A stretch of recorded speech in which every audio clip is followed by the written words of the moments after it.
Anderson, അതായത് തിരുവനന്തപുരം മേയറായിട്ട് തന്നെയാണ് നിശ്ചയിച്ചിരുന്നത് എന്ന് ശ്രീലേഖ ഇപ്പോൾ പറയുന്നുണ്ട്. ഒരു ചാനലിന് നൽകിയ, ഒരു സ്വകാര്യ ചാനലിന് നൽകിയ അഭിമുഖത്തിൽ, സ്വകാര്യ ഓൺലൈൻ മാധ്യമമാണ് അല്ലേ, അതിന് നൽകിയ അഭിമുഖത്തിൽ പറയുന്നുണ്ട്.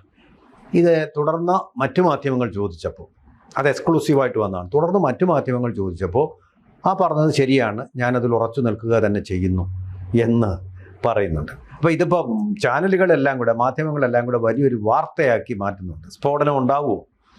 ഇത് BJP-യിലൊരു പൊട്ടിത്തെറി എന്നുള്ള രീതിയിലൊക്കെയാണ് ചാനലുകൾ വാർത്ത വരുന്നത്.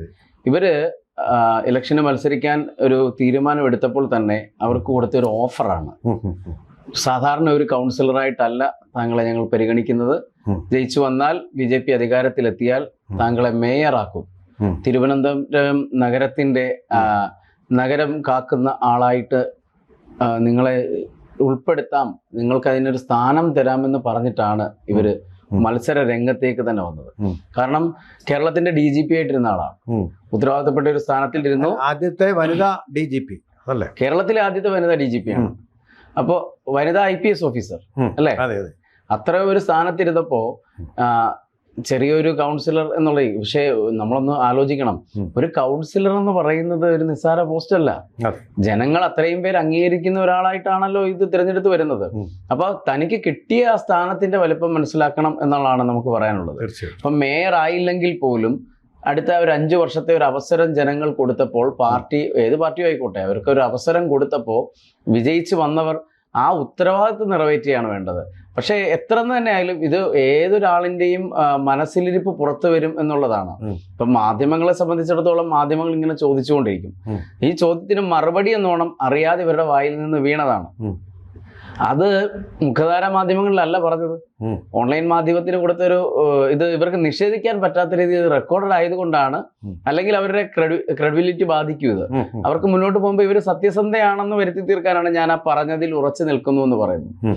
പാർട്ടി പറയുന്നത് അനുസരിക്കുമെന്നൊക്കെ പറയുമ്പോഴും ഉള്ളിലുള്ള ഒരു നീരസം, അവരുടെ ആ ഒരു വിഷമം അവര് പുറമെ പ്രകടിപ്പിക്കുന്നുണ്ട്. ഓക്കെ, തീർച്ചയായിട്ടും വ്യക്തിപരമായിട്ടുള്ള വിഷമം എല്ലാവർക്കും ഉണ്ടാവും. മേയർ ആകാം എന്ന് അത് മോഹിച്ചിരുന്നിട്ട് അത് മാറ്റേണ്ടി വരുമ്പോൾ വ്യക്തിപരമായ വിഷമം. പക്ഷേ അവർ പറയുന്ന അതിനേക്കാൾ പ്രധാനപ്പെട്ട ഒരു കാര്യമുണ്ട്.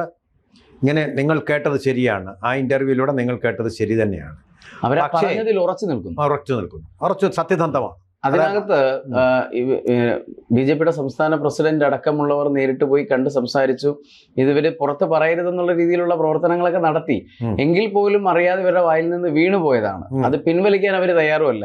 കാരണം അതിനകത്തൊരു ഇതുണ്ട്, വട്ടിയൂർക്കാവിൽ ഇവർക്ക് അടുത്ത നിയമസഭാ തെരഞ്ഞെടുപ്പിൽ ഒരു അവസരം കൊടുക്കാം എന്നുള്ളൊരു ഓഫറും വെച്ചിട്ടുണ്ട്. അവരിപ്പോ തുറന്നു പറയുന്നുണ്ട്, ഞാൻ ഇനി ഒരു നിയമസഭാ മത്സരത്തിനില്ല. ഇത്രയും എനിക്കൊരു വാക്ക് വാക്ക് കൊടുത്താൽ അത് പാലിക്കണം.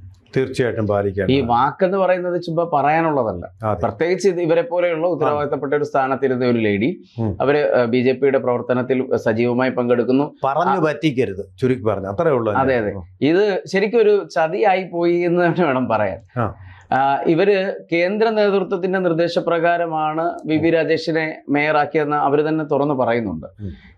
എന്തായാലും ഒരു വാക്ക് പറയുമ്പോൾ ആ വാക്ക് പാലിക്കാൻ പറ്റാത്ത വാക്ക് പറയരുത്. പിന്നെ അവര് ഇപ്പോൾ ജനപ്രതിനിധിയായിട്ട് നിൽക്കുമ്പോൾ ഇത് ഇട്ടെറിഞ്ഞ് പോകാനും പറ്റില്ല. അത് അങ്ങനെ പോകുന്ന ഒരു അവസ്ഥ ഉണ്ടായാൽ മൊത്തത്തിൽ പൊളിക്കും. കാരണം ഇവര് സ്ഥാനം ഏറ്റെടുത്തപ്പോൾ തന്നെ മുൻ മേയറുമായിട്ട് പ്രശാന്തുമായിട്ടുള്ള ഒരു അടി തന്നെ തുടങ്ങി.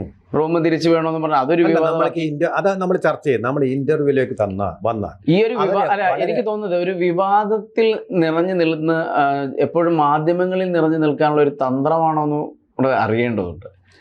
അങ്ങനെ ഒരു തന്ത്രം ഒന്നും അല്ല. ഇതിപ്പോൾ അവർ പറഞ്ഞു, സത്യസന്ധമായിട്ട് പറഞ്ഞു.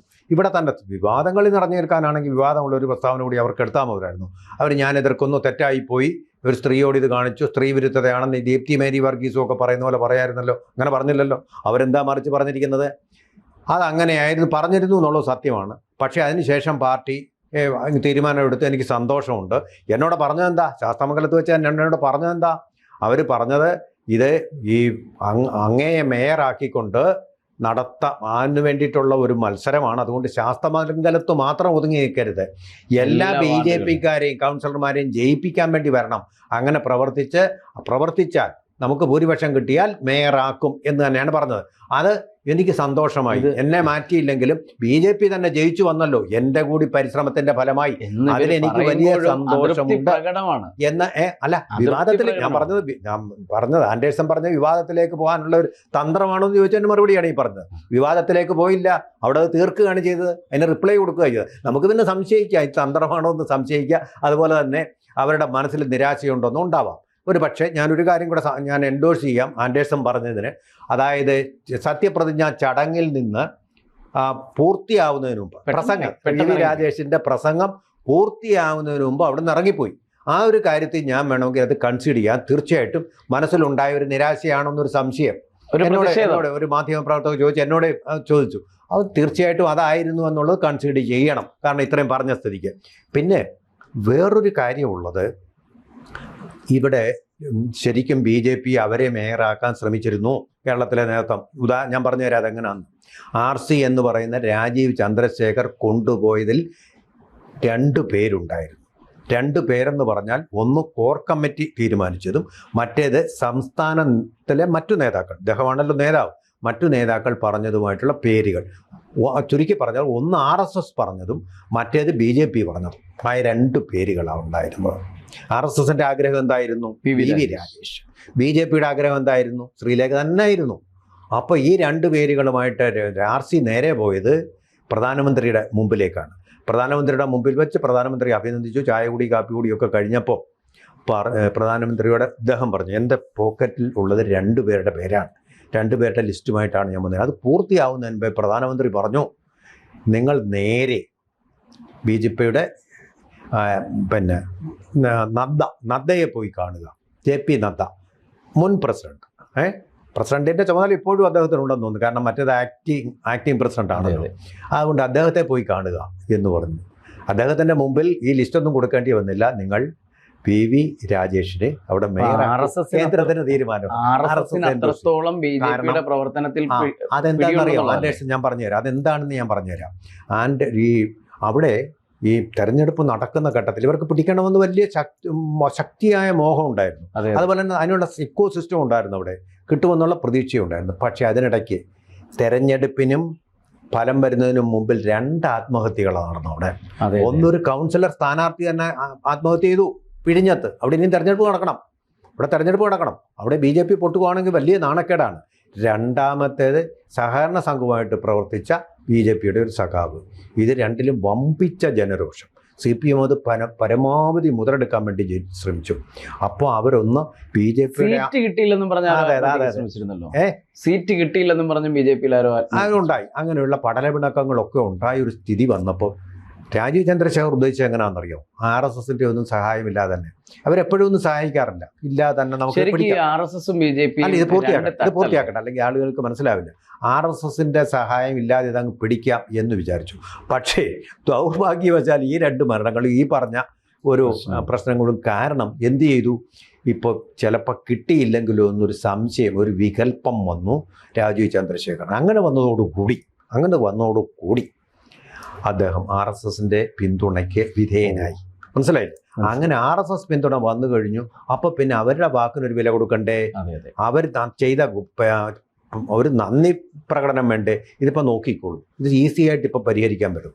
നിയമസഭാ തെരഞ്ഞെടുപ്പ് വരുമ്പോൾ PV രാജേഷ് മിക്കവാറും ഒരു സ്ഥാനാർത്ഥിയാകുന്ന സമയത്ത് വീണ്ടും എനിക്ക് തോന്നുന്നത് അവരങ്ങനെ തീരുമാനിക്കുകയാണെങ്കിൽ ശ്രീലേഖയ്ക്ക് മേയറാകാൻ പറ്റും. കാരണം PV രാജേഷിനെ അവിടെ വെച്ചതെന്തെന്ന് വെച്ചാൽ അദ്ദേഹം കൗൺസിലറായിട്ട് മത്സരിക്കുമ്പോൾ കൂടുതൽ വോട്ടുകൾ പോൾ ചെയ്യും. കാരണം RSSലൂടെ വളർന്നു വരുന്ന ഒരാളാണ് അദ്ദേഹം. മനസ്സിലായില്ലേ? RSS ശക്തമായിട്ട് രംഗത്ത് വരും. എങ്ങനെ? ഇയാളെ ജയിച്ചാൽ RSSകാരൻ അവിടെ ആവുമല്ലോ എന്നുള്ള പ്രതീക്ഷയിൽ ഭയങ്കര ശക്തി. ആൻഡേഴ്സന് മനസ്സിലായിട്ടുണ്ട്. അവിടെ തിരുവനന്തപുരത്തുണ്ടായിരുന്നു. RSS സംഘപരിവാർ ശക്തികൾക്ക് വമ്പിച്ച ശക്തിയാണ് ഇവിടെ ഉള്ളത്.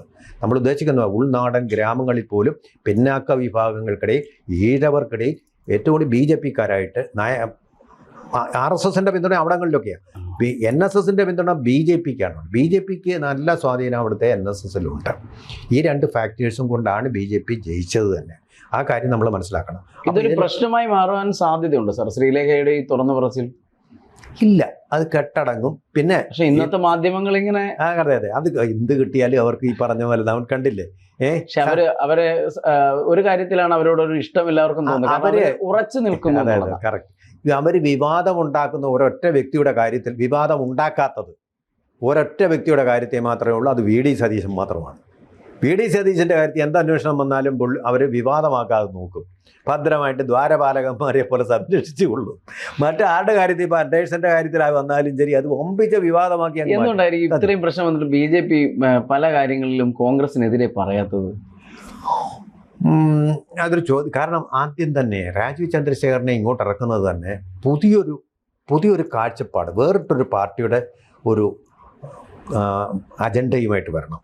അപ്പോൾ അവിടെ അങ്ങോട്ടും ഇങ്ങോട്ടുള്ള കേരളം മുഴുവൻ നേരെ അങ്ങോട്ടും ഇങ്ങോട്ടുള്ള വെട്ടിപ്പാലുക്കൽ കൊണ്ട് പുതിയൊരു മുദ്രാവാക്യമാണ് അദ്ദേഹം ആദ്യം തന്നെ പറഞ്ഞല്ലോ. അത് വികസനം എന്ന കാഴ്ചപ്പാടോടുകൂടി. വികസനം എന്താ? നമ്മുടെ ഇവിടുത്തെ കുട്ടികൾ പഠിക്കാൻ വേണ്ടി വിദേശത്തേക്ക് പോകരുത്, ഒന്ന്. പിന്നെ പഠിച്ചു കഴിഞ്ഞാൽ ജോലിക്ക് വേണ്ടി വിദേശത്തേക്ക് പോകരുത്. അതിനാവശ്യമുള്ള എല്ലാ വ്യവസായങ്ങളും ഇവിടെ ഉണ്ടാക്കുക എന്നുള്ളൊരു പരമപ്രധാനമായ ലക്ഷ്യമുണ്ട് BJPക്ക് അജണ്ടയായിട്ട്. നിയമസഭയിലുമുണ്ട്, ഇവിടെ തിരുവനന്തപുരത്തും അതിൻ്റെ ഒരു പ്രതിഫലനം ഉണ്ടാകും. എന്താ സംഭവം എന്നറിയാം? ഇവിടുത്തെ ഫ്ലൈറ്റ് ഓഫ് ഇൻഡസ്ട്രീസ് അതിന് പ്രധാന കാരണം ആരാ? ഇവിടുത്തെ CPM. ഒരൊറ്റ വ്യവസായമില്ല. വ്യവസായങ്ങളുടെ ശ്മശാന ഭൂമിയായി കേരളം വെക്കും. അതെ. വ്യവസായങ്ങളെല്ലാം അന്യ സംസ്ഥാനങ്ങളിൽ പോയി, വിദ്യാർത്ഥികളെല്ലാം അന്യ സംസ്ഥാനങ്ങളിൽ പോയി.